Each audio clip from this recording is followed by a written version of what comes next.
welcome to today's episode of the Crescent Podcast. How are you all? I hope everyone's good. I thought today we would talk about social media, because obviously it's a big part of what I do. But I think when you're starting a new business, or even when you've been in business a while, social media can be one aspect that either gets overlooked or just completely forgotten because people are too busy, or they don't understand, or they're not sure exactly what they should be doing. So I'm going to go through the main different platforms. I'm not doing every single social media because I'll be here for weeks.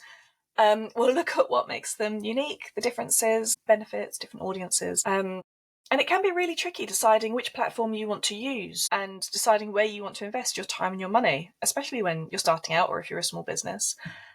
So let's look at the different platforms. We'll start with Facebook because it's the most obvious. I think it's the oldest.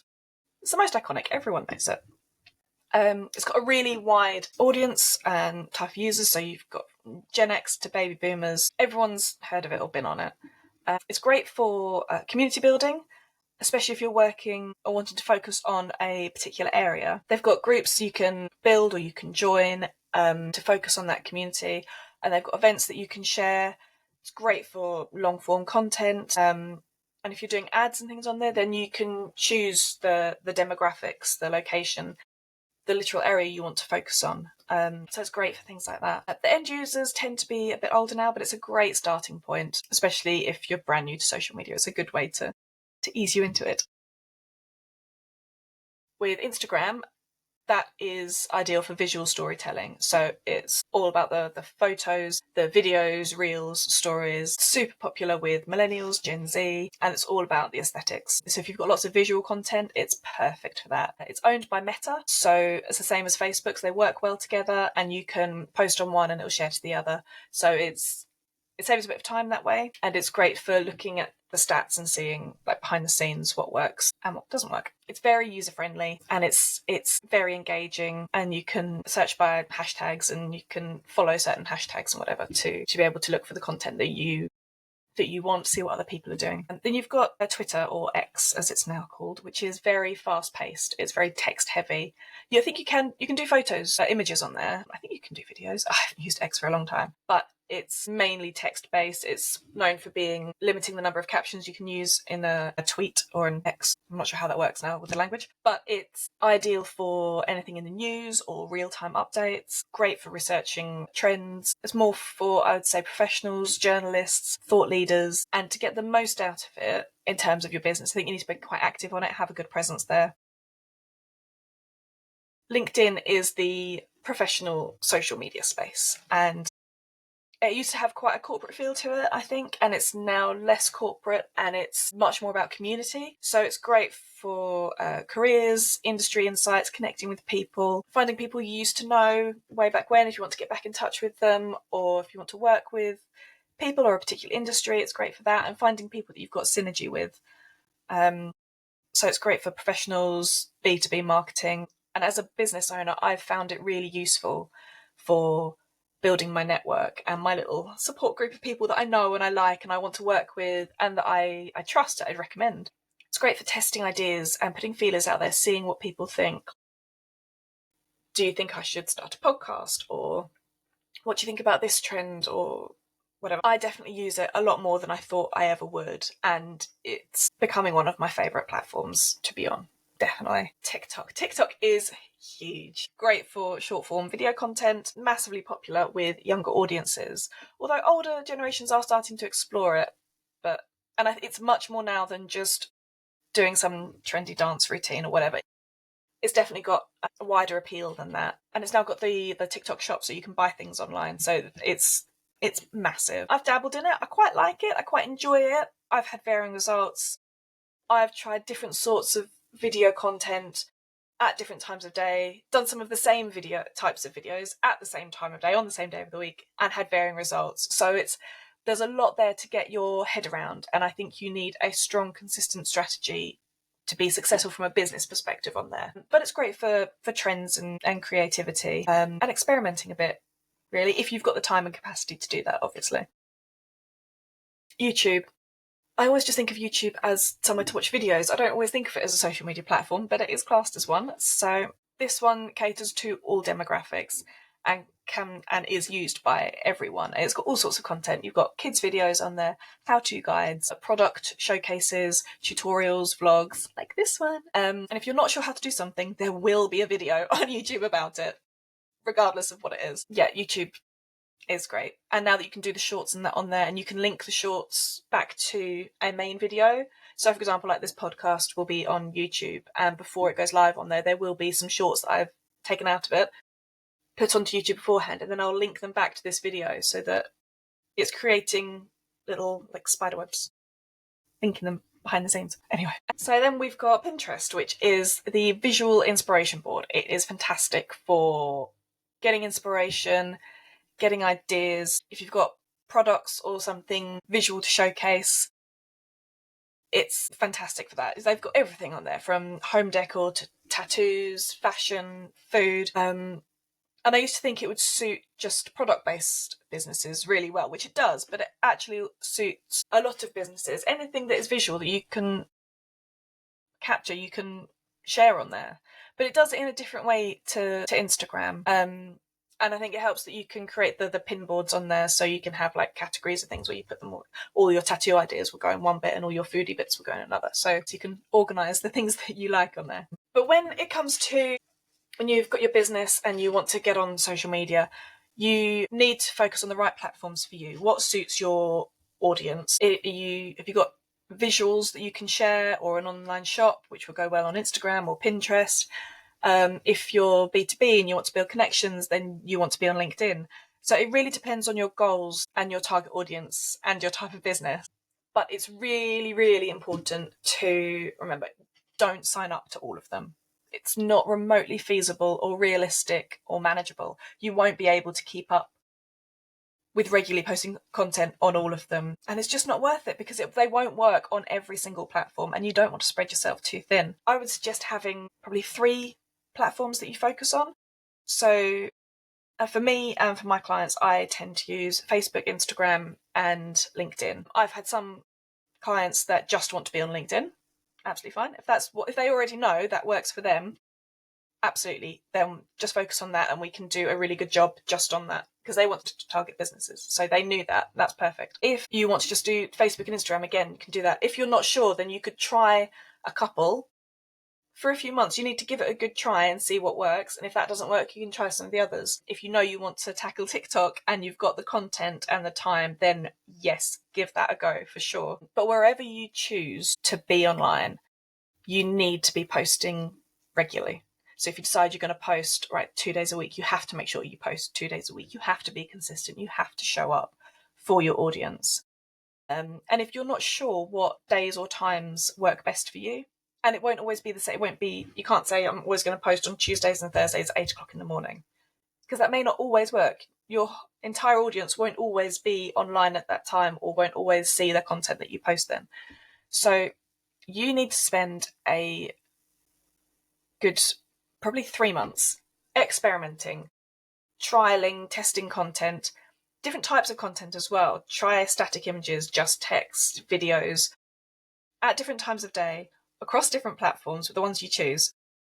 And then you have to review the analytics, have to see when your audience engages the most, what really got the best results on what platform, and then you can decide how you want to proceed with your strategy. And you have to engage with your audience. If they comment on a post you do, reply to them. You can't just like their comment. You have to say thanks for posting, or thanks for your insight, or what did you think about this, or start a conversation with them and really engage with them, or encourage them to engage further. Having said that, it's important to remember to not get caught up in this whole concept of going viral. Essentially, it doesn't mean anything. Yes, it can be fantastic to see your engagement figures, the reach of your post, or the number of comments, whatever it is, shoot up. But if it doesn't translate into sales or even hits on your website, whatever it is you're aiming for, if that doesn't translate, it's meaningless. You might think, oh, this is great, it's getting my brand out there. And yes, it will be to an extent, but you can waste so much time and energy on focusing on, that post got so many more likes or hits or whatever, we need to replicate that. Because that same post on another day of the week, posted an hour later, will get completely different results. Social media can be incredibly unpredictable. You can't always predict what's going to happen or explain why something went viral. Yes, it's often something that's a bit more controversial that gets people arguing, but that's not necessarily a good look for your business. It's not necessarily the most professional way to go about things. You need to look at your analytics. Yes, figures can be daunting, and if it generates a graph or something or a whole load of a spreadsheet of data, it can be scary to look at all these figures and try and figure out what it all means. But you need to know what works and what doesn't, because without it, you can't build a strategy. You will just be throwing posts out there left, right, and centre and not knowing if it's actually doing much. So you need to look at the figures, but don't get caught up in the vanity metrics. So if you've got 200 followers and your business is going well, that's great. That's fantastic. You don't have to hit 2,000, 20,000, or 200,000 followers to be successful. If you've got a big audience, you might think it's great, but if no one's engaging, the numbers are meaningless. So if you've got 200 followers and you've got good engagement rates and people are liking and commenting and wanting to know more, focus on that. Focus on producing the engaging content rather than, I've got another follower. Focus on building that relationship with your audience and cultivating that slow and steady, build it up. And then you will, over time, because it all takes time, there is no quick fix, I'm afraid, but over time, you'll become a trusted source or supplier so that when people need your services or want to buy your products, they know where to go. They know to come to you. They know you will deliver. And sometimes you'll get stuck for content and your mind goes blank. It's happened to all of us, even as someone who does social media professionally. I've drawn a blank sometimes and been like, I have no idea what to post now or how to say the same thing in a different way. But you don't have to reinvent the wheel. You can reuse old content. If you posted a blog 6 months ago, share it again.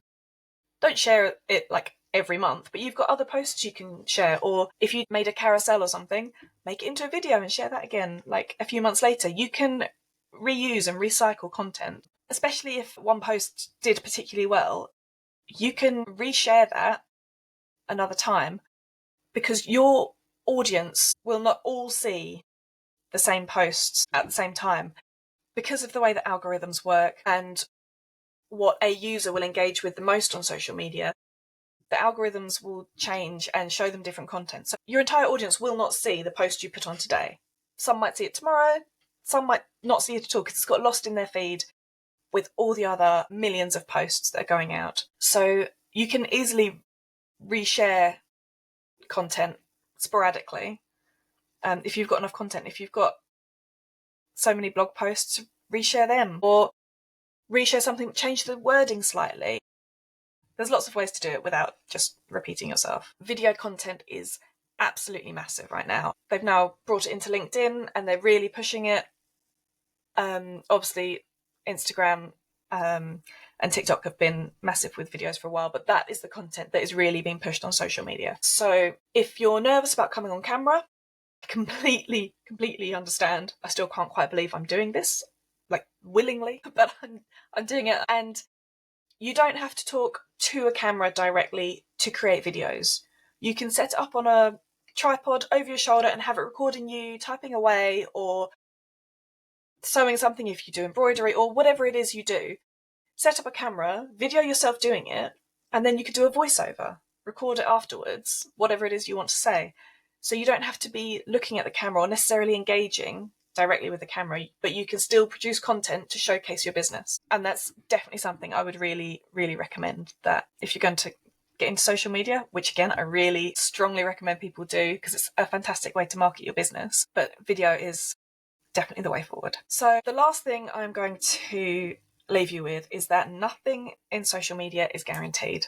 The algorithms change more often than not, and although, as I've just said, video is doing really well and it's really popular at the moment, that could change really quickly, or they might suddenly decide that long form videos are better than short form videos. If you're doing like a podcast, for example, and you want to do like some snippets to share to build up to the release of the latest episode, like this, for example, I think they're saying up to like 30 seconds is a good snippet for you to then share. Other social media platforms are saying they do up to 90 seconds, and I think some are up to 3 minutes now.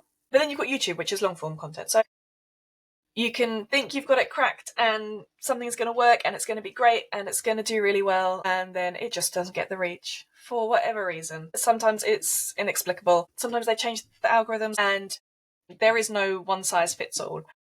You have to try different things and see what works for you. It's a lot of trial and error, but if you keep going, you keep showing up, you be consistent, you engage, and you produce good quality content, then people will come back for more. And that's what it's all about, is getting you out there as a trusted brand, supplier, service, whatever, so that people know to come to you. So I hope that helps, especially if you're just new to exploring this whole world of social media, or haven't been sure before how you want to incorporate it into your marketing strategy. But thank you for joining me today. If you've got any questions, please just pop me an email. And if you've got any suggestions about topics you want me to cover, or you want to be a guest, or you know someone who wants to be a guest, send them my way, pop me an email or a message. I'd love to hear from you. If you think this has been useful and you know someone who could benefit from it, please feel free to share it or like and subscribe, all that jazz. Otherwise, I will see you next time. Have a good week, guys. Bye.